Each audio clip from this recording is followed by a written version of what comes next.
Assalamualaikum warahmatullahi wabarakatuh. Baiklah, pada pertemuan kali ini kita akan membahas yaitu pembaruan hukum Islam. Sebagaimana dalam pembaruan hukum Islam ini ada 5 konsep dalam peta konsep yang perlu kita ketahui dan kita pahami. Yang pertama adalah pengantar menuju pemahaman tentang pembaruan.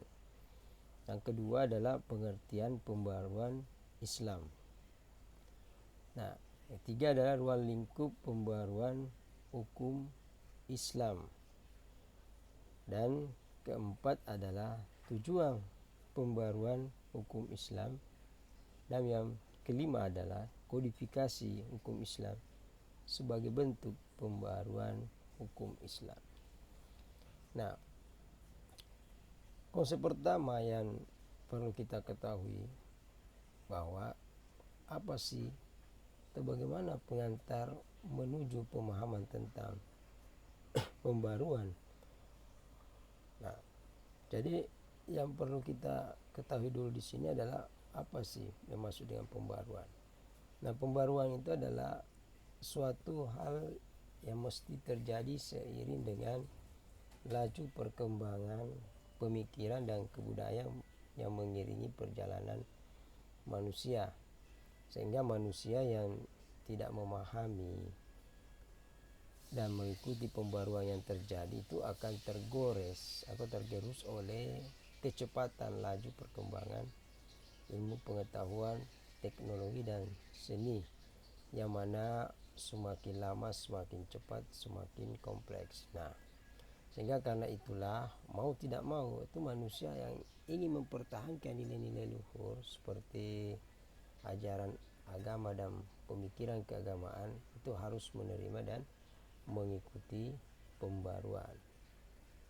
Nah, sebagaimana yang fenomena yang terjadi bahwa pembaruan ini tidak selalu berjalan dengan mulus tanpa kendala. Nah, yang pastinya adalah pembaruan itu selalu disikapi berbeda oleh sebagian manusia.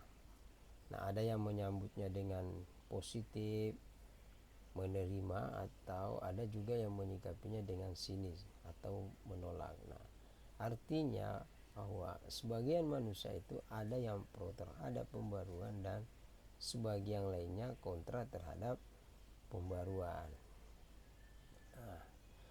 Nah, hal ini juga itu terjadi dalam hal hukum Islam yang hingga sekarang itu masih menyisakan polemik dan kontroversi termasuk di kalangan umat Islam di Indonesia. Nah, sehingga dari kelompok-kelompok Islam yang ada di Indonesia serta gerakan-gerakan yang mereka lakukan itu dapat diidentifikasi kelompok-kelompok mana yang pro pembaruan dan kelompok-kelompok mana yang kontra dengan pembaruan. Nah, sebagaimana kita ketahui dan pahami bersama bahwa gerakan pembaruan Islam itu terjadi di Indonesia itu muncul itu cukup dini menjelang dan sudah peralihan abad 19 ke abad 20. Nah, yang lalu ya, yang mana dirintis oleh Haji Miskin dan kawan-kawannya di Sumatera Barat yang kemudian menyebar di seluruh Nusantara.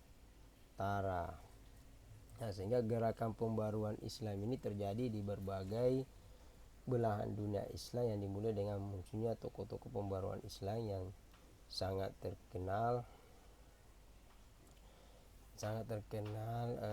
seperti Jamaluddin Al-Afghani itu dari Afghanistan, Muhammad Abduh dan Muhammad Rashid Ridho itu dari Mesir, Muhammad bin Abdul Wahab itu dari Saudi Arabia, dan Syia Waliullah itu dari India.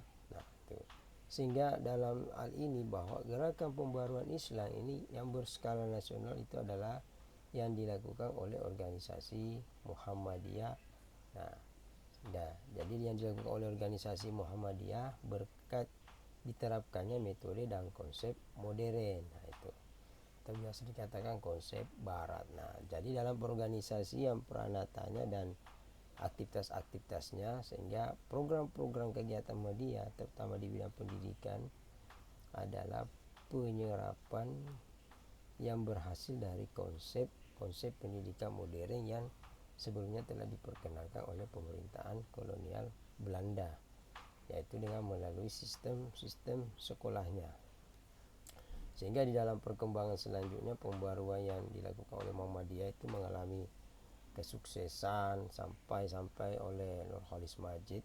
Itu ditulis oleh Nur Khalis Majid bahwa Muhammadiyah dinilai organisasi sebagai organisasi Islam modernis yang terbesar di dunia dengan lingkup kegiatan yang tidak ada bandingannya di negara-negara muslim lain manapun. Jadi pembaruan di Muhammadiyah itu juga menyangkut pemikirannya dalam hukum Islam.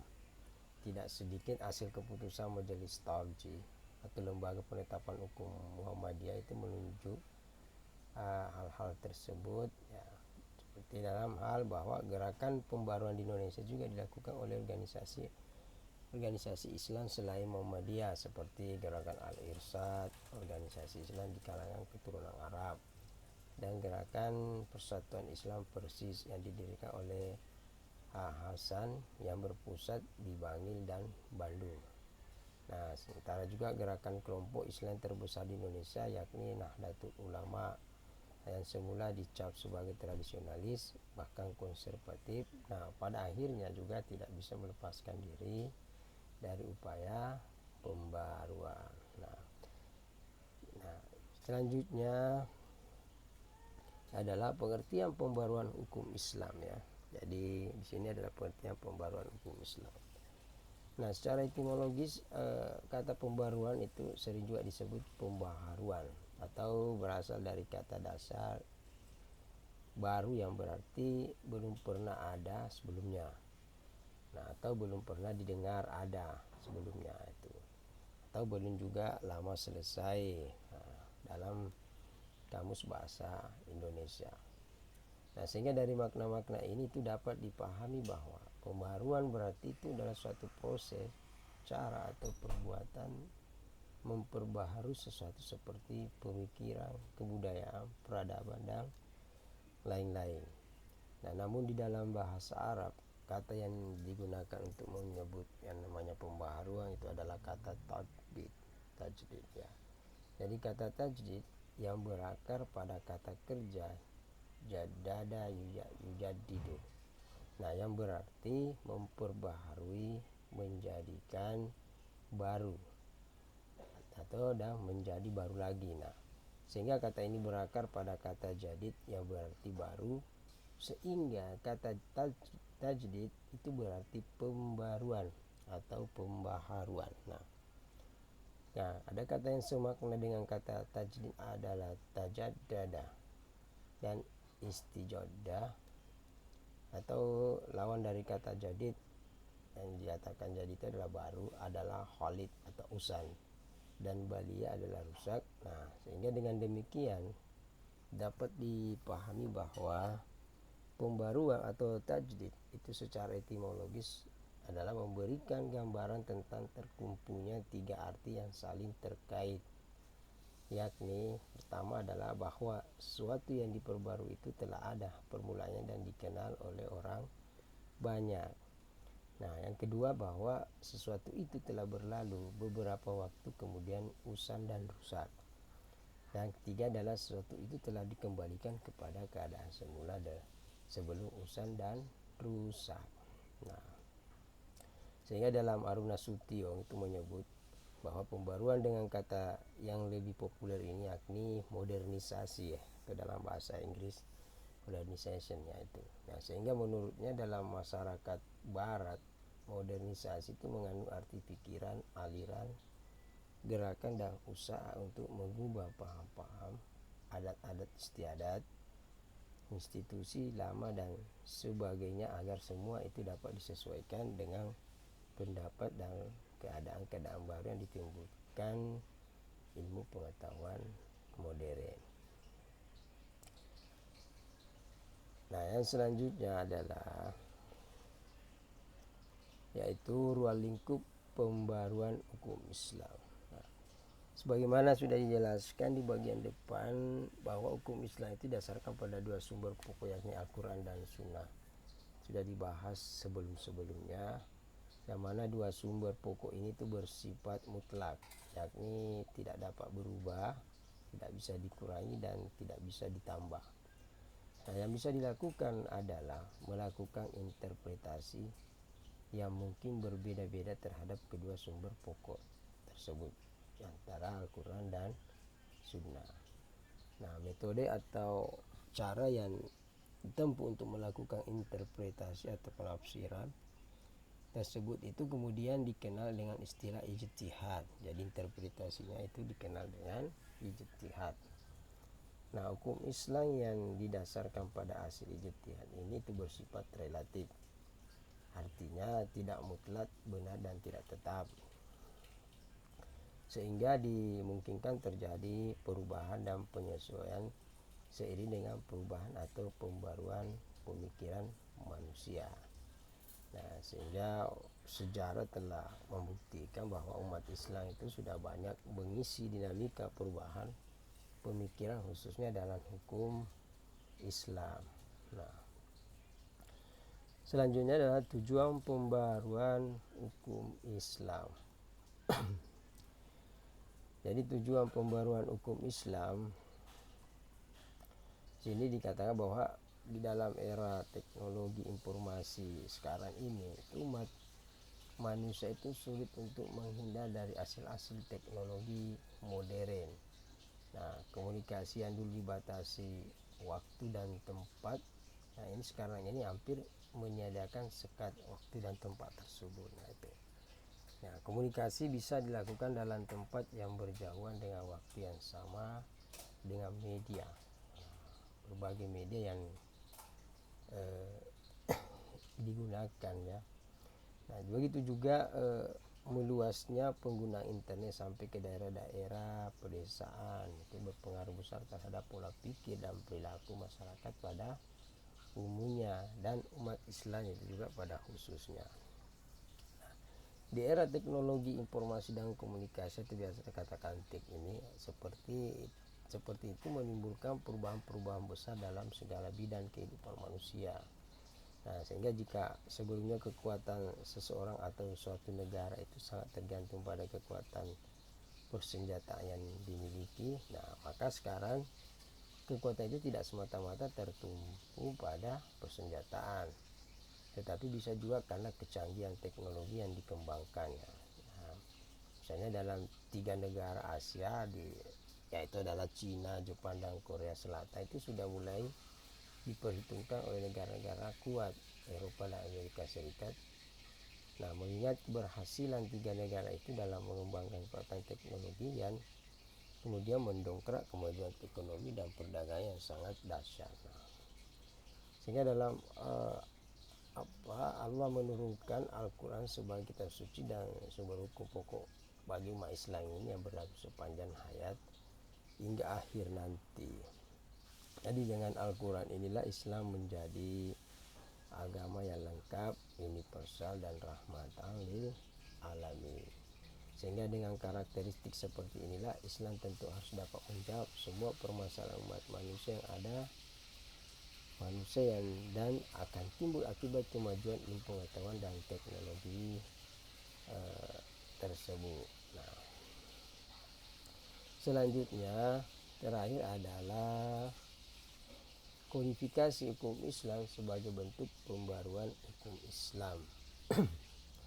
Nah, pada prinsipnya hukum Islam itu bersumber dari dua sumber pokoknya, yaitu Al-Quran dan Sunnah. Nah, kemudian dengan ijtihad, nah, hukum Islam juga dikembangkan oleh para ulama ya, sehingga hukum Islam ini membawa ajaran yang memiliki dinamika yang sangat tinggi dan sifat yang luas yang menjamin kemampuannya untuk menampung segala macam persoalan yang timbul akibat perkembangan masyarakat dan kemajuan ilmu pengetahuan dan teknologi.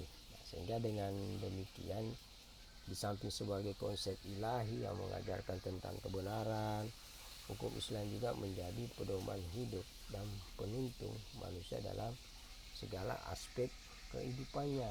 Nah, sebagaimana kita lihat bahwa usaha untuk mengaktualkan hukum Islam untuk menjawab perkembangan masyarakat dan kemajuan ilmu dan teknologi itu masih boleh dikembangkan sebagaimana mestinya, bahkan cenderung hanyut dalam pertentangan yang tak kunjung selesai.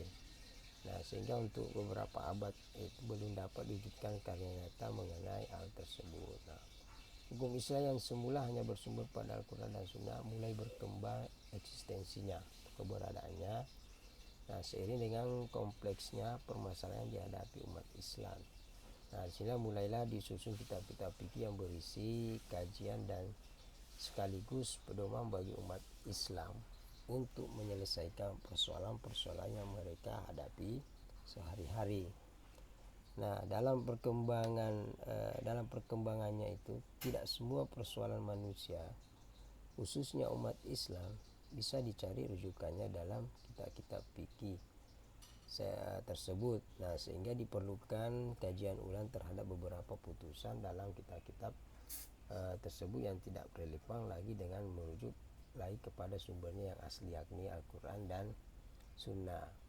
Nah, oleh karena itu perlu adanya pembaruan hukum Islam dengan pengkajian ulang dan modifikasi pada aturan-aturan hukum yang sudah ada disesuaikan dengan perkembangan zaman dan perkembangan ilmu pengetahuan dan teknologi. Nah, di antara tuntutan pembaruan dalam hukum Islam ini adalah disusunnya hukum Islam dalam bentuk undang-undang formal atau hukum positif yang diberlakukan bagi seluruh masyarakat, ya, diberlakukan bagi seluruh masyarakat muslim di suatu negeri. Nah, dari sejalan dengan hal tersebut itu dilakukan usaha kodifikasi hukum Islam. Nah, itu. Nah, sebagaimana kita paham bahwa kodifikasi sendiri secara etimologis itu adalah berasal dari bahasa Inggris codification, ya, codification yang berarti penyusunan undang-undang dan sebagainya. Nah, menurut suatu sistem, ya.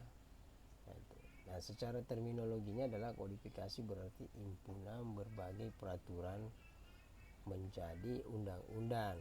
Nah, dalam hal penyusunan kitab undang-undangan dan penggolongan hukum dan undang-undang berdasarkan asas-asas tertentu dalam buku undang-undang yang baku. Nah, sehingga dari definisi tersebut itu dapat dipahami bahwa kodifikasi berarti himpunan atau kumpulan berbagai peraturan dalam bentuk undang-undang. Nah, oke, demikianlah apa yang saya sampaikan pada pertemuan kali ini. Mudah-mudahan bermanfaat bagi kita semua. Lebih dan kurangnya mohon dimaafkan. Wabillahi taufiq wal hidayah. Assalamualaikum warahmatullahi wabarakatuh.